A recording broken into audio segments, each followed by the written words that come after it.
Hola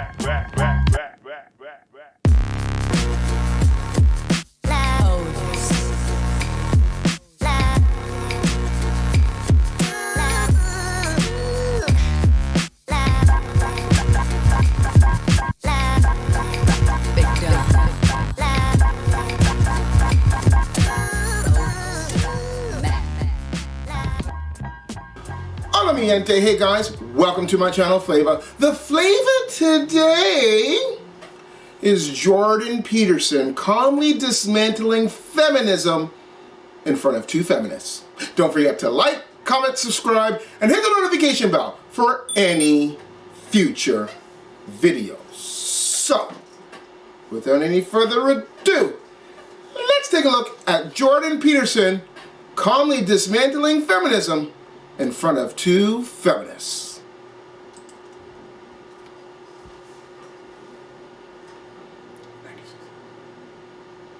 One of our guests of the day, the other one today, is a man you may recognise, or maybe you don't. Jordan Peterson has achieved that rare feat, becoming a global superstar academic.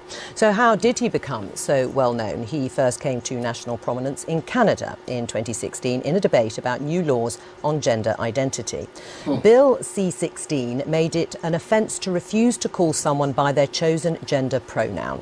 Jordan Peterson argued that this would infringe free speech, while some supporters of the bill said he was advocating prejudice. From there, his YouTube star took off, and he has now over 1 million subscribers.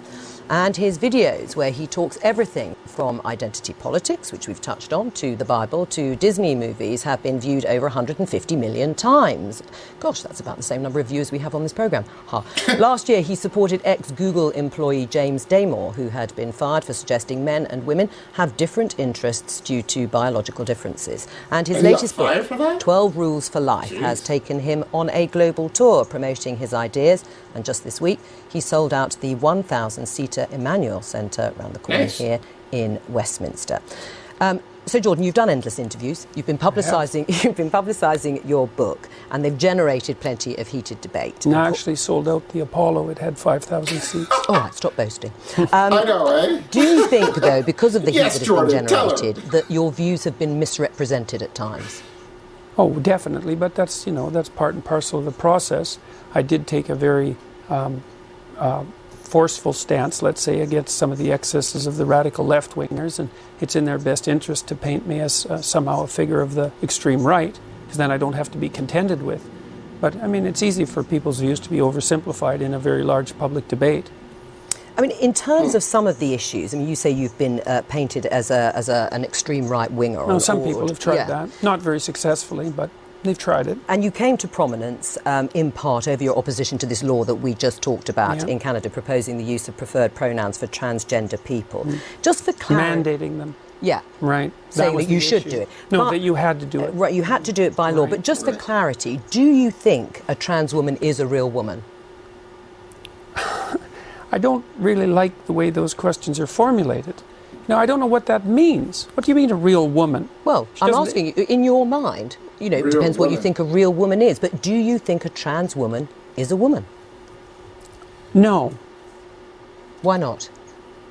Because I think that women are capable, generally speaking, of having babies, and they have female genitalia, and they have an XX chromosome, and I think the biological markers are relevant.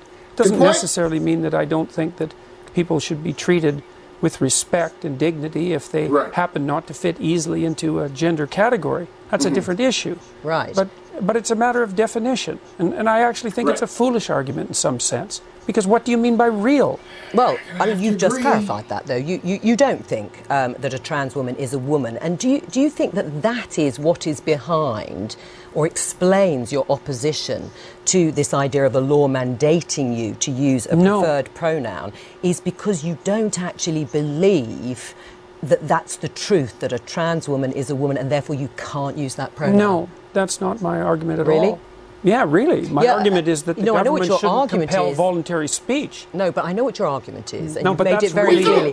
But the motivation behind it. But you don't believe I wouldn't a trans woman is a woman. put everything on my online. Hold on, let me pause that. So you can't ask them, is this your argument? He states, no, that's not my argument. And then you go on to say, but I know what your argument is. Well, if you knew what his argument was, why would you ask them? And if you ask them, then you have to give them the respect to let them answer. You know what I mean? Let's continue.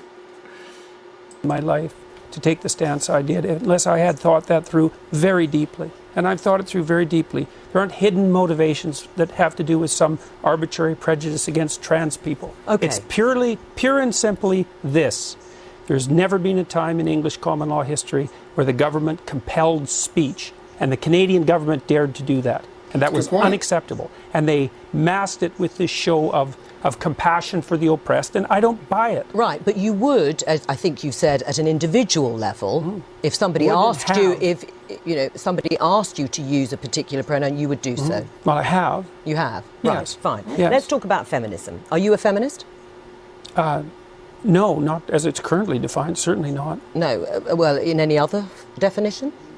Well, I think that anybody who doesn't think either. that the competitive landscape should be opened up for equality of opportunity is not thinking. And so everyone's interests are better served if people have as equal access to opportunity to display their talents and to manifest their talents in the world as possible. So in that sense... Hold on, I gotta pause this. See, this host, she's asking particular questions that she's already derived what the answer should be or what her answer is, right? And they're, on the face of the questions, they're objective, but they could be seen as being subjective, right? When you say, do you believe in feminism?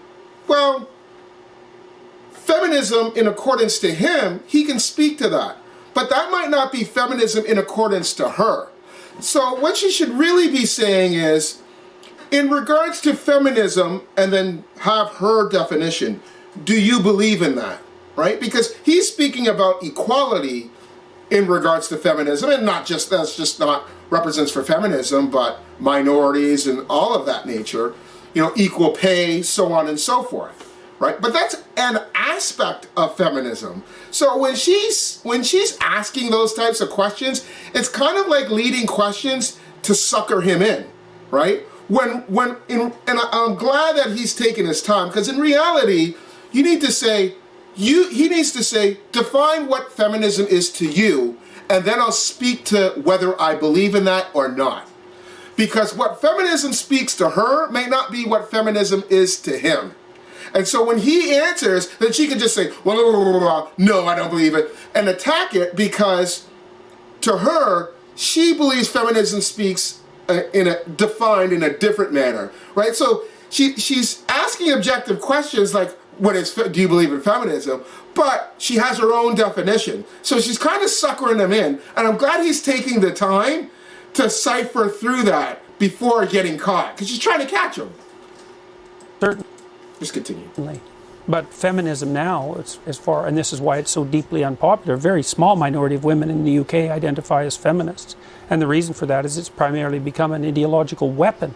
And it's an ideology that I detest, actually, the ideology that it's associated with, collectivist ideology. Right. I mean, okay, and that's your view about feminism. Aisha, are you a feminist? Oh, absolutely. I'm a very proud feminist. And when I was a special advisor in government, I worked on women and equality issues, and I was very proud, actually, of a piece of legislation I got on the statute book with my former boss, Harriet Harman, the Equality Act in 2010, which strengthened our anti-discrimination laws. And I fought very hard to get more women into public life, into the Labour Party, and I'm very, very proud of being a feminist, hence my pink dress. Oh, well, all right. Really? Reverting Pink to type dress? then, the pink dress. Absolutely, well... You would like men to regain or reclaim their strength physically, mentally and morally. Is that broadly correct? I would say morally, fundamentally, but I think the other things go along with that. Right, and if that But it isn't men precisely who I'm speaking to. It's people. I'm a clinical psychologist. I'm actually interested in individuals, and I'm interested in their fortification against tragedy. Every time I do an interview, the interview is always political. It's always political. Well, the clue is in the title of this programme. We are the Daily Politics. No, fair enough. No, fair enough. And I'm not casting aspersions at this programme, but the fundamental news that's important about what I'm doing isn't the political element. And the people who talk to me don't talk politically. They say they've watched my lectures. But part and of it is that I think for a lot of people the kind of personal does become the political. Or the political becomes the personal. Yeah, and I think in terms of the... Yeah, but in this situation, a lot of people are wrong, because primarily what's happening is people are watching my lectures, and as a consequence, their lives are improving dramatically. Oh, I'm sure they are. I'm sure people are have had a huge conversion after, and they're much happier once they've been. It's not a conversion. But what I would like to do is kind of almost... I think at the moment the discussion about feminism is very divisive, and sometimes it can sort of be like, okay, men have to lose and women have to gain. Actually, everybody has a lot to gain by greater equality. Now, whether you get the equality of outcome that you want, I think only time will tell. But certainly, equality of opportunity is very important. And actually, we can agree on that. And a lot of men would benefit from that. So I think a lot of men are having a lot of crises at the moment in terms of mental health, suicide issues, their own sense of identity, because I think some of the stereotypes put on men are quite limiting for them as well. I think they make men quite unhappy as well. The devil's in the details with regards to equality, because I'm an advocate of equality of opportunity. But and I think the idea outcomes, that's an appalling doctrine. Why? All right. Well, because you have to produce an unbelievably potent bureaucracy to make the ever greater and ever finer distinctions that are necessary to enforce equality of outcome. How many group differences are you going to equalize across? Is it just gender and sex? How many genders? No, so gender and ethnicity? How many genders? I think how many ethnicities? How many races? We'll let Aisha answer. I think what people are trying to do with this, and certainly as somebody who has sought to sort of do this myself, I think you set yourself ambitions for what you would like to see, and then you try and remove as many of the structural barriers and obstacles. So you try and create that fair crack of the whip and that equality of opportunity to see where you get to with the outcomes. That's now, fine. we are in very early stages. It's only 100 years since women got the vote in this country. We have had a long established patriarchal society and set up for a long time in the world, in this country. So I think we have a long way to go to see where it plays out. There is no country in the world where we really do have gender equality properly yet in terms of real decision making and real some of the power. Scandinavian countries maybe, but they're still not quite there, and I think you've spoken a lot about this. There's still a way to go in Scandinavia. Things are not perfect in Scandinavia. I haven't spoken about that specifically. I've spoken about you spoke about the right stuff yesterday. You talked about the Scandinavian. Well, I've spoken about the fact that, see, one of the things that's happened in the analysis of the differences between men and women is that the social constructionist claim is that the differences are socially constructed, right? Is that it's a consequence of environment that men and women differ. But what the scientific literature indicates is that as cultures become more egalitarian, like they have in Scandinavia, the differences between men and women actually increase rather than decreasing, which is a direct repost to the social constructionist view. So they just deny all that. The biggest differences in the world in interest and temperament are between Scandinavian men and women. It's exactly the opposite of what everyone predicted. Can I just pick up on one thing you said a little earlier in the interview, which you said it's the moral guidance that you are focused on. You think that is particularly important. How do you square that with the behaviour of perhaps arguably, a prominent alpha male president of the United States, Donald Trump?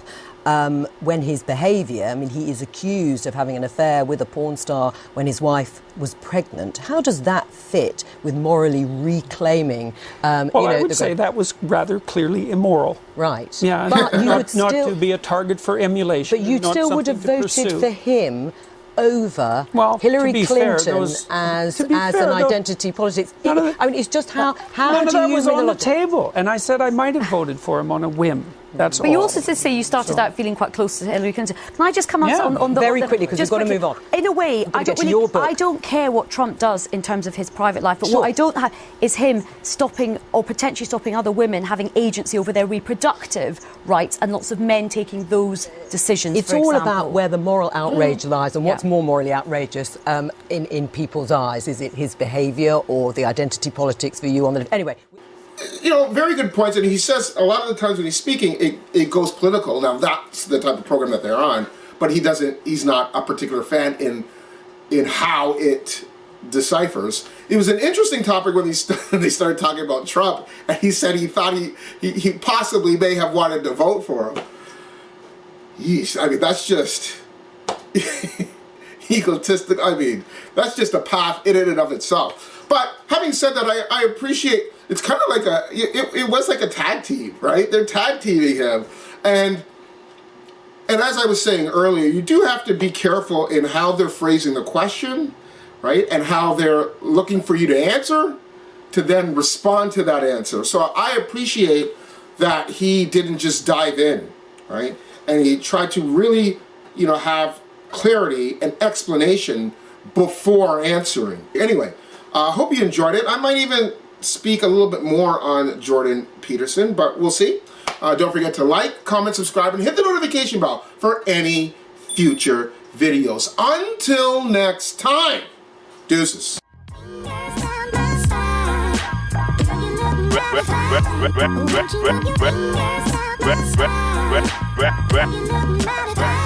Won't you